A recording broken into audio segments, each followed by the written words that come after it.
কলকাতার গিরিশ পার্কের নিকটে রয়েছে জোড়াসাঁকোর ঠাকুরবাড়ি, একদিন ভ্রমণের জন্য আদর্শ জায়গা। এবার আমরা জানব এই জমিদার বাড়ি বা ঠাকুরবাড়ির ইতিহাস। জোড়াসাঁকো ঠাকুরবাড়ি কলকাতার জোড়াসাঁকোতে অবস্থিত ঠাকুর পরিবারের প্রাচীন বাড়ি। এই বাড়িটি বর্তমানে রবীন্দ্রভারতী বিশ্ববিদ্যালয়ের প্রাঙ্গণ হিসেবেও ব্যবহার করা হয়। এই বাড়িতেই কবি এবং প্রথম অইউরোপীয় নোবেল পুরস্কার প্রাপ্ত রবীন্দ্রনাথ ঠাকুর জন্মগ্রহণ করেছিলেন। জন্মসালটি ছিল 1861 সালের 9ই মে।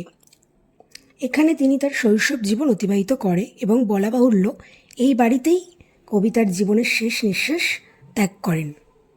জোড়াসাঁকো ঠাকুরবাড়িটি 1784 সালে কলকাতার উত্তরে জোড়াসাঁকোতে নীলমণি ঠাকুর তৈরি করেছিলেন।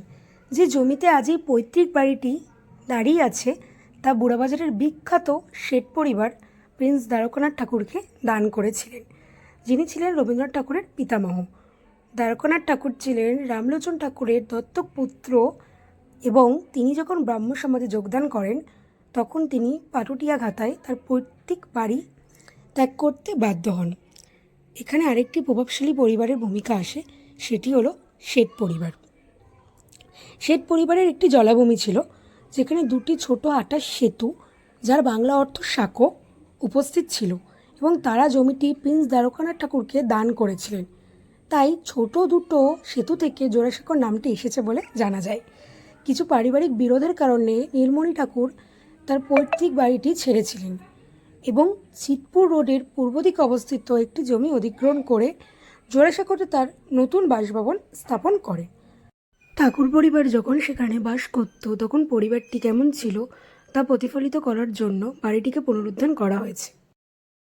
জোড়াসাঁকো ঠাকুরবাড়িতে যে কয়েকজন উল্লেখযোগ্য ব্যক্তিত্ব পরিদর্শন করেছেন বা অবস্থান করেছেন তাদের মধ্যে রয়েছে মহাত্মা গান্ধী, জওহরলাল নেহরু, সুভাষচন্দ্র বসু এবং স্বয়ং রবীন্দ্রনাথ ঠাকুর। বাড়িটির একটি অন্যান্য স্থাপত্য শৈলী রয়েছে যা ইউরোপীয় খিলান এবং ভারতীয় উঠানের সাথে মুঘল গম্বুজকে মিশ্রিত করে। বাড়িটিতে মোট 18টি কক্ষ রয়েছে, 4 তলা। নন্দলাল বসু, অবনীন্দ্রনাথ ঠাকুর প্রভৃতি শিল্পীদের আঁকা ছবি দিয়ে কক্ষগুলি সজ্জিত। বাড়িতে একটি লাইব্রেরিও রয়েছে যেখানে দর্শন, ধর্ম, সাহিত্য ইত্যাদির মতো বিভিন্ন বিষয়ে হাজার হাজার বই রয়েছে। বাড়িটিতে একটি জাদুঘরও রয়েছে যেখানে বিভিন্ন শিল্পীর যেমন অবনীন্দ্রনাথ ঠাকুর নিজেই, কিশোর কুমার রায়চৌধুরী, নন্দলাল বসুর 700টি চিত্রকর্ম প্রদর্শন করা হয়েছে। জাদুঘরে পাণ্ডুলিপি, বই, প্রাচীন জিনিসপত্র, বাদ্যযন্ত্র ইত্যাদি তো রয়েছেই। জোড়াসাঁকোর ঠাকুরবাড়ির অন্যতম জনপ্রিয় আকর্ষণ হলো লাইট অ্যান্ড সাউন্ড শো, যা প্রতিদিন 6টায় প্রধান ফটকের সামনে হয়। অনুষ্ঠানটি প্রায় 20 মিনিট স্থায়ী হয় এবং এতে বাংলার ইতিহাস, সংস্কৃতি, শিল্প, সাহিত্য, সঙ্গীত ইত্যাদি দৃশ্যই দেখানো হয়। জোড়াসাঁকোর ঠাকুরবাড়ি সারা বছরই খোলা থাকে, তবে খোলার সময় সোমবার ছাড়া সব দিন সকাল 10টা থেকে বিকাল 5টা পর্যন্ত এবং এখানে টিকিট জনপ্রতি 20 টাকা করে। আশা করি আমার এই উপস্থাপনাটা আপনাদের ভালো লাগলো।